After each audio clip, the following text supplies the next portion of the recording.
ಇಡೀ ದೇಶದಾದ್ಯಂತ ಜೈ ಶ್ರೀರಾಮ್ ಅನ್ನೋ ಘೋಷಣೆಯೇ ಮೊಳಗ್ತಾ ಇದೆ. ಅಯೋಧ್ಯೆಯಲ್ಲಂತೂ ಕೇಳೋದೇ ಬೇಡ. ರಾಮ ಮಂದಿರದ ಸಂಭ್ರಮ ಅಯೋಧ್ಯೆಯಲ್ಲಿ ಕಳೆಗಟ್ಟಿದೆ. ಸಾವಿರ ಸಾವಿರ ಸಂಖ್ಯೆಯಲ್ಲಿ ಭಕ್ತರು ಬರ್ತಾ ಇದ್ದಾರೆ, ಜೈ ಶ್ರೀರಾಮ್ ಅಂತ ಹೇಳ್ತಾ ಇದ್ದಾರೆ. ರಾಮನ ಜಪತಪಗಳು ನಡೀತಾ ಇದೆ, ಸಂಭ್ರಮಾಚರಣೆ ಮುಗಿಲು ಮುಟ್ಟಿದೆ. ಸ್ವರ್ಗನೇ ಧರೆಗಿಳಿದಂತೆ ಭಾಸವಾಗ್ತಾ ಇದೆ. ಅಯೋಧ್ಯೆಯನ್ನ ನೋಡ್ತಾ ಇದ್ರೆ ಅಯೋಧ್ಯೆ ತುಂಬೆಲ್ಲ ಅಲ್ಲಿ ಸಾಕಷ್ಟು ಅಲಂಕಾರ ಮಾಡಲಾಗಿದೆ. ಎಲ್ಲಾ ಕಡೆ ಹೂವಿನ ಅಲಂಕಾರ, ಎಲ್ಲಾ ಕಡೆ ದೀಪಾಲಂಕಾರ ಕಣ್ಮನ ಸೆಳೀತಾ ಇದೆ. ಎಲ್ಲ ನೋಡಿದ್ರು ರಾಮನ ಕುರಿತಾದಂತಹ ಮಾತು, ಜಯ ಘೋಷಗಳು, ರಾಮನ ಬಗ್ಗೆ ಜಪ ತಪಗಳು ನಡೀತಾ ಇದೆ. ಅಯೋಧ್ಯೆಯ ಚಿತ್ರಣವನ್ನ ನೋಡ್ತಾ ಇದ್ರೆ ಎಂತವರು ಕೂಡ ಮೈ ಮರೆತು ಬಿಡ್ತಾರೆ. 500 ವರ್ಷಗಳ ಹೋರಾಟದ ಫಲ, ಕೋಟಿ ಕೋಟಿ ಭಕ್ತರ ಕನಸು ಈಡೇರ್ತಾ ಇರುವಂತಹ ಕ್ಷಣ ಇದು. ಅಯೋಧ್ಯೆಯಲ್ಲಿ ರಾಮ ಮಂದಿರದ ಸಂಭ್ರಮ ಕಳೆಗಟ್ಟಿದೆ, ಜಗಮಗಿಸ್ತಾ ಇದೆ ಅಯೋಧ್ಯೆ. ಹೂವುಗಳಿಂದ ಅಲಂಕೃತಗೊಂಡಿದೆ. ರಾಮಲಲ್ಲಾ ಪ್ರತಿಷ್ಠಾಪನೆಗೆ ಅಂತ ಮಂದಿರ ಸುಂದರವಾಗಿ ಅಲಂಕಾರಗೊಂಡಿದೆ. ಅಯೋಧ್ಯೆಯಲ್ಲಿ ಸಾಕಷ್ಟು ದೇವಸ್ಥಾನ ಇದೆ. ರಾಮ ಮಂದಿರ ಮಾತ್ರ ಅಲ್ಲ, ಸುತ್ತಮುತ್ತಲ ದೇವಸ್ಥಾನಗಳಲ್ಲೂ ಕೂಡ ಸಂಭ್ರಮಾಚರಣೆ ಇದೆ. ರಾಮ ಮಂದಿರವನ್ನ ಕಣ್ತುಂಬಿಸ್ಕೊಳ್ಳೋದಕ್ಕೆ, ರಾಮಲಲ್ಲಾ ಮೂರ್ತಿಯನ್ನ ನೋಡೋದಕ್ಕೆ, ಆ ಸಂಭ್ರಮದ ಕ್ಷಣಕ್ಕೆ ಸಾಕ್ಷಿಯಾಗೋದಕ್ಕೆ ಸಾವಿರ ಸಾವಿರ ಭಕ್ತರು ಬರ್ತಾ ಇದ್ದಾರೆ. ಯಾವ ರೀತಿಯಲ್ಲಿ ಪುಷ್ಪಾಲಂಕಾರ ಆಗಿದೆ ಅನ್ನೋದನ್ನ ದೃಶ್ಯದಲ್ಲಿ ನೀವು ನೋಡ್ತಾ ಇದ್ದೀರಿ. ಸರಯೂ ನದಿಯ ತಟದಲ್ಲಿ ಇರುವಂತಹ ರಾಮ ರಾಜ್ಯ ಹೂವುಗಳಿಂದ ಕಂಗೊಳಿಸ್ತಾ ಇದೆ. ಬಗೆ ಬಗೆಯ ಹೂವು. ಸಂಜೆ ಆಗ್ತಾ ಇದ್ದಂತೆ ದೀಪಾಲಂಕಾರ. ಇಡೀ ಅಯೋಧ್ಯೆ ಸಾಮ್ರಾಜ್ಯವೇ ಜಗಮಗಿಸ್ತಾ ಇದೆ ದೀಪಾಲಂಕಾರದಿಂದ. ಬಣ್ಣ ಬಣ್ಣದ ಹೂಗಳಿಂದ ನಳನಳಿಸ್ತಾ ಇದೆ. ಅದರ ದೃಶ್ಯವನ್ನ ನೀವು ನೋಡ್ತಾ ಇದ್ದೀರಿ. ರಾಮ ಮಂದಿರ ನಿರ್ಮಾಣದ ಮೊದಲ ದಿನದಿಂದ ಇಲ್ಲಿ ತನಕ ಭಕ್ತರು ದೇಶದ ಮೂಲೆ ಮೂಲೆಗಳಿಂದ, ವಿದೇಶಗಳಿಂದಲೂ ಕೂಡ ಭಕ್ತರು ತಮ್ಮ ಇಚ್ಛಾನುಸಾರ ರಾಮನ ಸೇವೆ ಅಂತ ತಮ್ಮ ಕಾಣಿಕೆಯನ್ನ ನೀಡ್ತಾ ಬಂದಿದ್ದಾರೆ. ಅದೇನೇ ಆಗಿರ್ಬೋದು. ಮೊನ್ನೆ ಅಷ್ಟೇ ವಿದೇಶದಲ್ಲಿ ನೆಲೆಸಿರುವಂತಹ ಕನ್ನಡಿಗರು 1 kg ಚಿನ್ನವನ್ನ ತಗೊಂಡು ಅಯೋಧ್ಯೆಗೆ ಬಂದಿದ್ರು. ಅದೇ ಚಿನ್ನದಲ್ಲಿ ರಾಮನ ಕಿರೀಟ ಆಗಬೇಕು ಅನ್ನೋದು ಅವರ ಆಸೆ. ಅದೇ ತರ ಈ ರಾಮ ಮಂದಿರವನ್ನ ಕಟ್ಟೋದಕ್ಕೆ ಬಳಸಿದಂತಹ ಕಲ್ಲು, ಅಲ್ಲಿ ಹಾಕಿರುವಂತಹ ಗ್ರನೈಟ್, ಪ್ರತಿಯೊಂದು ರಾಮಲಲ್ಲಾ ಮೂರ್ತಿ ಕೆತ್ತನೆ ಆಗಿರೋದು ಮೈಸೂರಿನ HD ಕೋಟೆಯಲ್ಲಿ ಸಿಕ್ಕಂತಹ ಕೃಷ್ಣ ಶಿಲೆ. ಎಲ್ಲ ಕಡೆಯಿಂದ, ರಾಜ್ಯದ ಮೂಲೆ ಮೂಲೆಯಿಂದ, ದೇಶದ ಮೂಲೆ ಮೂಲೆಯಿಂದ ತಮ್ಮ ಕೈಲಾದಂತಹ ಸೇವೆಯನ್ನ ಕೊಟ್ಟಿದ್ದಾರೆ.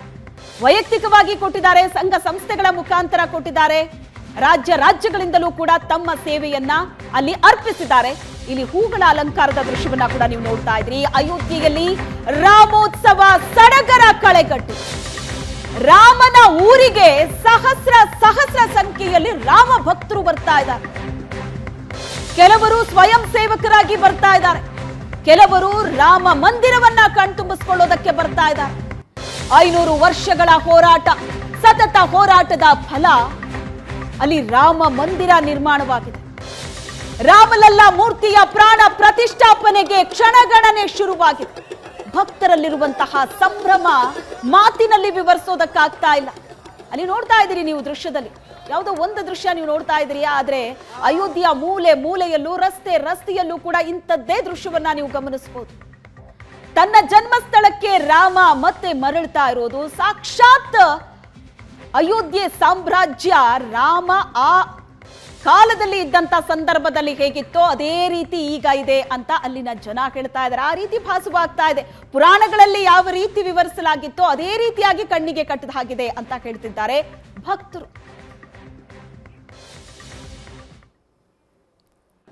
ಅಯೋಧ್ಯೆ ಹೇಗೆ ಅಲಂಕಾರವಾಗಿದೆ ತಾವೆಲ್ಲ ಕಣ್ಣು ತುಂಬಿಕೊಳ್ತಾ ಇದ್ದೀರಾ. ನಾನು ಯಾವ್ಯಾವುದು ಕಣ್ಣಿಗೆ ಮನರಂಜನೆ ಅನಿಸುತ್ತೋ, ಯಾವುದು ಕಣ್ಣಿಗೆ ಭವ್ಯತೆ ಅನಿಸುತ್ತೋ ಅದನ್ನು ನಾನು ತಮಗೆ ತೋರಿಸ್ತಾ ಹೋಗ್ತಾ ಇದ್ದೀನಿ. ರಾಮಾಯಣದಲ್ಲಿ ಒಂದು ಉಲ್ಲೇಖವನ್ನು ಕಾಣ್ತೀವಿ, ಕೃತ ಪುಷ್ಪೋಪಹಾರೈಶ್ಚ ಧೂಪಗಂಧೋಭಿಶೋಭಿತ ಅಂತ ಒಂದು ಮಾತನ್ನು ಹೇಳ್ತಾರೆ. ಅಲ್ಲಿನ ರಸ್ತೆಗಳು ಹೇಗೆ ತಯಾರಾಗಿದ್ವು ರಾಮಾಭಿಷೇಚನ ಕಾಲದಲ್ಲಿ, ರಾಮನ ಪಟ್ಟಾಭಿ ಕಾಲದಲ್ಲಿ ಅಂತಂದ್ರೆ ಎಲ್ಲ ಬೀದಿಗಳಲ್ಲೂ ಹೂವಿನ ಅಲಂಕಾರದಿಂದ ತುಂಬಿ ಅಲ್ಲಿನ ಚೌಕಗಳು, ಅಂಗಡಿಗಳು, ಅಲ್ಲಿನ ನಾವು ಯಾವುದನ್ನ ಸರ್ಕಲ್ಸ್ ಅಂತೀವೋ ಅಂಥ ರೀತಿಯ ವೃತ್ತಾಕಾರದ ಚೌಕಗಳು ಇವೆಲ್ಲವೂ ಭವ್ಯವಾಗಿ ಪುಷ್ಪಾಲಂಕಾರದಿಂದ ತುಂಬಿತ್ತಂತೆ. ಅಂಥದ್ದೇ ಅಲಂಕಾರವನ್ನು ನಾವು ಈ ದಿವಸ ಅಯೋಧ್ಯೆಯಲ್ಲಿ ನೋಡ್ತಾ ಇದ್ದೀವಿ. ತಾವು ನೋಡ್ತಾ ಇದ್ದೀರಾ, ಹೂವಿನ ಮಾಲೆಗಳಿಂದ ಅಲಂಕೃತವಾಗಿರತಕ್ಕಂಥ ಈ ಅಯೋಧ್ಯೆ ಅಸಾಧಾರಣವಾದ ಒಂದು ವಿಶೇಷ ರಾಮಲೋಕವನ್ನು ಸೃಷ್ಟಿ ಮಾಡಿದೆ ಅನ್ನೋದರಲ್ಲಿ ಸಂಶಯ ಇಲ್ಲ. ತಾವು ನೋಡ್ತಾ ಇದ್ದೀರಾ, ಭವ್ಯವಾದ ದೃಶ್ಯಗಳನ್ನು ಕಣ್ತುಂಬಿಕೊಳ್ತಾ ಇದ್ದೀರಾ. ಎಷ್ಟೋ ಜನ ಸಾಧು ಸಂತರು ಸಾಗಿ ಬರ್ತಾ ಇದ್ದಾರೆ. ಇದನ್ನ ರಥಬೀದಿ ಅಂತ ಕರೀತಾರೆ. ಈ ರಥಬೀದಿಯಲ್ಲಿ ಸಾಧು ಸಂತರ ಹರಿವು ಒಂದು ರೀತಿಯಲ್ಲಿ ಪ್ರವಾಹದ ರೀತಿಯಲ್ಲಿ, ನದಿಯ ರೀತಿಯಲ್ಲಿ ಹರಿದು ಬರ್ತಾ ಇದೆ. ಈ ರಥಬೀದಿಯಲ್ಲಿ ಸಾಗಿ ಬರುವಾಗ ನಮಗೆ ಸಿಕ್ಕಂಥವರು ಹುಕ್ಕೇರಿ ಮಠದ ಸ್ವಾಮಿಗಳು. ಅವರನ್ನು ಮಾತಾಡ್ಸೋಣ. ಸ್ವಾಮೀಜಿ ನಮಸ್ಕಾರ.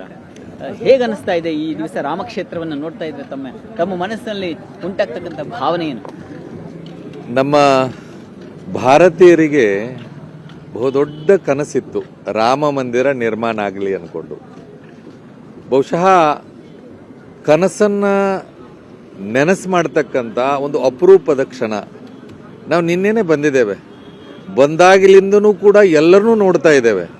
ನನಗೆ 22ನೇ ತಾರೀಕಿಗೆ ರಾಮನ ಪ್ರತಿಷ್ಠಾಪನೆ ಆಗ್ತಾ ಇದೆ ಅಂತ ಹೇಳಿ ಅನಿಸ್ತಾ ಇಲ್ಲ, ಬಹುಶಃ ಇವತ್ತನೇ ಅನಿಸ್ತಾ ಇದೆ. ಎಲ್ಲರಲ್ಲಿ ಎಷ್ಟು ಸಂತೋಷ, ಉತ್ಸಾಹ. ಜೊತೆಗೆ ರಾಮ ಅಂತಂದ್ರೆ ಪುರುಷೋತ್ತಮ, ರಾಮ ಅಂತಂದ್ರೆ ಶ್ರದ್ಧೆ, ಜೊತೆಗೆ ತ್ಯಾಗ. ಬಹುಶಃ ಒಬ್ಬ ತಂದೆಗೆ ತಕ್ಕ ಮಗನಾಗಿ, ತಮ್ಮನಿಗೆ ತಕ್ಕ ಅಣ್ಣನಾಗಿ, ಪ್ರಜೆಗಳಿಗೆ ತಕ್ಕ ರಾಜನಾಗಿ, ಎಲ್ಲದಕ್ಕಿಂತ ಹೆಚ್ಚಾಗಿ ನೊಂದವರಿಗೆ ಬಂಧು ಆದಂಥವನು ಶ್ರೀರಾಮ. ನಮಗೆ ಯಾಕೆ ಸಂತೋಷ ಆಗ್ತಾ ಇದೆ ಅಂತಂದ್ರೆ, ರಾಮನ ಬಲಗೈ ಬಂಟ ಹನುಮಂತ ನಮ್ಮ ಕರ್ನಾಟಕದವನು. ಇನ್ನೂ ಒಂದೇನು ಖುಷಿ ಆಗ್ತಾ ಇದೆ ಅಂತಂದ್ರೆ, ಬಹುಶಃ ಯಾರ ಭಕ್ತಿಗೆ ಒಲಿದ್ರು ಶ್ರೀರಾಮ ಅಂತಂದ್ರೆ ಶಬರಿಯ ಭಕ್ತಿಗೆ ಒಲಿದ್ರು. ಶಬರಿ ಯಾವ ಜಿಲ್ಲೆಯಲ್ಲಿ ಶಬರಿ ಕೊಳ್ಳ ಇದೆ ಅಂತಂದ್ರೆ ಅದು ನನ್ನ ಜಿಲ್ಲೆ, ಬೆಳಗಾವಿ ಜಿಲ್ಲೆಯೊಳಗೆ ಶಬರಿ ಕೊಳ್ಳ ಇದೆ. ಆಮೇಲೆ ಎಷ್ಟು ಸಂತೋಷ ಆಗಬಾರ್ದು. ಇವತ್ತು ಇಲ್ಲಿ ಬಂದಾಗಿಂದನೂ ಆನಂದವಾಗಿದ್ದೀವಿ. ಬಹುಶಃ ಇಂಥ ಕ್ಷಣವನ್ನು ಬಹಳಷ್ಟು ದಿನದಿಂದ ನಿರೀಕ್ಷೆ ಮಾಡತಕ್ಕಂಥ ಕ್ಷಣವನ್ನು ನಾವು ನೋಡ್ತಾ ಇದ್ದೀವಿ. ನಾನು ಒಂದು ಮಾತನ್ನು ಎಲ್ಲರಿಗೂ ಹೇಳಲಿಕ್ಕೆ ಇಚ್ಛೆ ಪಡ್ತೇನೆ, ಇದರಲ್ಲಿ ರಾಜಕೀಯವನ್ನು ಬೆರೆಸುವುದು ಬೇಡ. ನಾವು ರಾಮ ರಾಜ್ಯವನ್ನು ನಿರ್ಮಾಣ ಮಾಡಬೇಕು ಅಂತ ಅನ್ಕೊಂಡು ಗಾಂಧೀಜಿಯು ಕೂಡ ಕನಸು ಕಟ್ಕೊಂಡಿದ್ರಲ್ಲ, ಅಂದಮೇಲೆ ನಾವೆಲ್ಲರೂ ಆನಂದವಾಗಿರೋಣ. ರಾಮನ ಬರುವಿಕೆಗಾಗಿ ಕಾಯೋಣ. ರಾಮ ಬರ್ತಾನೆ, ನಾವೆಲ್ಲರೂ ಸಂತೋಷವಾಗಿರ್ತೇವೆ. ತುಂಬ ಧನ್ಯವಾದಗಳು ಸ್ವಾಮೀಜಿ. ಅಂದ್ರೆ ಇಲ್ಲಿಗೆ ಬರ್ತಾ ಇರತಕ್ಕಂಥ ಎಲ್ಲರ ಮನಸ್ಸು ಒಂದೇ ಯೋಚನೆ ಮಾಡ್ತಾ ಇದೆ, ರಾಮನ ಪ್ರತಿಷ್ಠಾಪನೆಯಾಗ್ಲಿ, ತನ್ಮೂಲಕ ದೇಶಕ್ಕೆ ಒಂದು ರಾಮರಾಜ್ಯ ಅಂತಕ್ಕಂಥದ್ದು ನಿರ್ಮಾಣವಾಗಲಿ ಅಂತಕ್ಕಂಥದ್ದು ಎಲ್ಲರ ಒಂದು ಸಂತೋಷ, ಎಲ್ಲರ ಒಂದು ಮನಸ್ಸಿನ ಆಸೆಯಾಗಿದೆ. ಅದನ್ನು ನಾವಿಲ್ಲಿ ಕಂಡುಕೊಳ್ತಾ ಇದ್ದೀವಿ.